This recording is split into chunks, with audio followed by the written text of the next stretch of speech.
welcome back to my channel. If you're new here, my name is Jessica and I created Delta by J. So in today's video, I'm going to be discussing with you luxury beauty items that are not worth the money. Now, don't get me wrong, a lot of these products I do actually really like. I just think that there's cheaper alternatives and you don't necessarily need to shell out all this cash for these beauty items. Now, before we get started, if you guys do enjoy this content, be sure to like the video, and I do post new beauty and fashion videos every single week. So if you would consider subscribing, I would love you so much. Okay, so let's get to the video. Okay, so first item I'm going to cover is a product that was very viral on Instagram a few years ago, and it's like super iconic, and I honestly just never really spoke about this product, and I don't think it's worth the money at all. This is the Dior Skin Nude Air Luminizer 001. This is their highlighting powder, and it's honestly just kind of like whatever. It's like, as you can see from the top here, it's just like, so the powder itself is really hard. Like, it's not particularly finely milled. Like, you really have to like scrape your brush into it to get any sort of effect.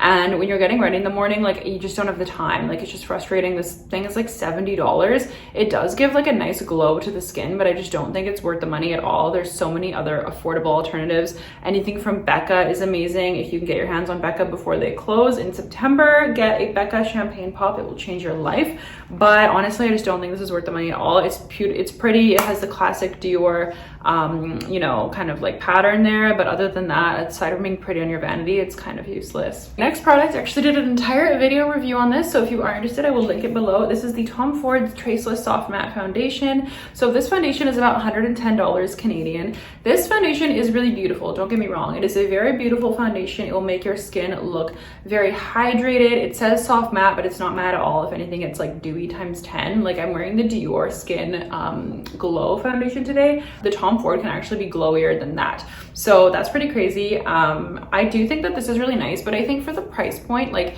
you expect a certain caliber of packaging when you're paying $100 plus or even $70 plus for a foundation. Like, they did this in a cheap, flimsy plastic bottle. It's just like clear. It looks kind of gross. It just looks whatever. The top is nice, but the bottom just doesn't really like fit. It just looks like they really cheaped out on the packaging. I really expected better from Tom Ford. They should have done a nice glass tube, if anything. Now, in terms of the performance of the formula, I do find this does wear off, especially in hot weather here in Dubai. Like, it's not really something that I would wear like all day long. Like, I would literally put so much setting spray and powder over top to make it last. It's a great one for nighttime. It looks beautiful, but I think as well for $110, I'm not like, oh my God, it's giving me new skin. Like, I think foundations from like Dior, even like Estee Lauder is so good. Nars has amazing foundations for half the price. I think that this is a really lovely product, and I have no complaints. Like, it doesn't sink into fine lines. It doesn't enhance texture. It is very nice. So if your budget allows, maybe give it a go, but I don't think it's worth over $100. It's just not. The next product is actually a new release.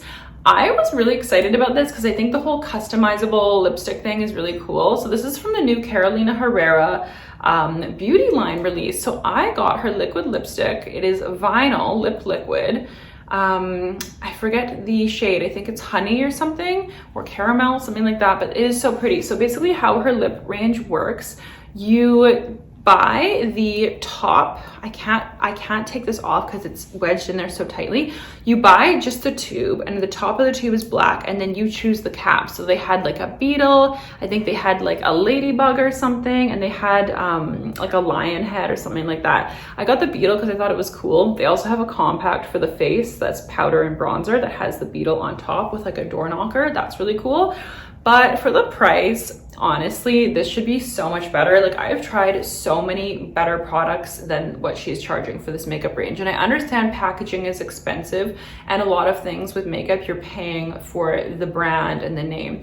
But I'm sorry, like, Carolina Herrera is not a particular on-trend, you know, purse designer, not a super on-trend fashion designer. Like, yes, some of her things are cute, but I feel like in recent years it's been really all about the older demographic, and I think she's marketing through certain influencers right now to try and get into the younger audience. I can totally see that. And now the beauty line as well to kind of tie it all in. So like, I respect the hustle, but I think for a designer that's not super sought after, like Chanel or Dior or Hermes, I don't think that what she's charging for this lipstick is really justified. Like, this lipstick with the cap on top. It wasn't marked at Sephora, so I thought the cap just came with it, but I was wrong. The entire thing was almost $100 just for this one product here, and like that's just crazy. That's the most expensive lipstick I've ever owned. I don't even have a Louboutin lipstick, and I think those are like 100 or 90.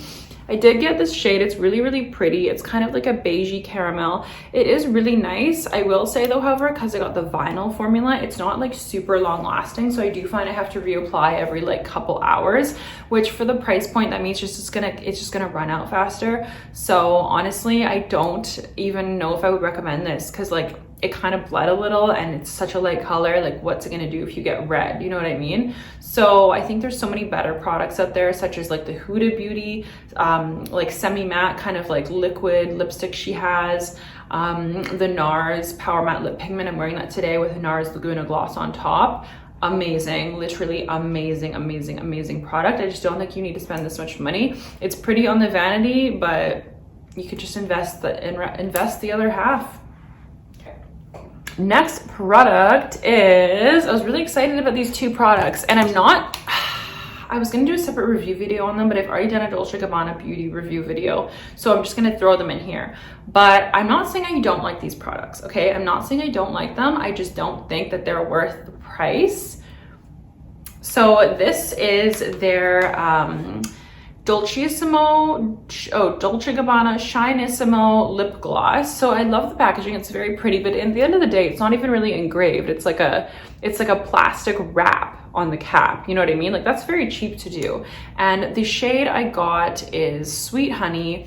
So it is a very nice pigmented and thick lip gloss. So as I pull it out, you can just see like how thick it is, you know what I mean? So it is a very satisfying thick gloss if you like that type of thing. The pigmentation is really great, it's beautiful. You can wear it even almost as instead of a lipstick at nighttime, and it covers everything, and because it's a nude, it fades nicely. Now, is this worth almost $60? No, absolutely not. I don't think a lip gloss could ever really be worth that much money. It's lip gloss, you know what I mean? Like anything over 40, I'm like, this must be really good. But I wanted to try it. I thought the packaging was cute, and I really wanted to try this new brand. I do really enjoy this, but I just don't think that it's worth the price. But if you have the money and the budget allows, then try it out, because I do really like the lip gloss.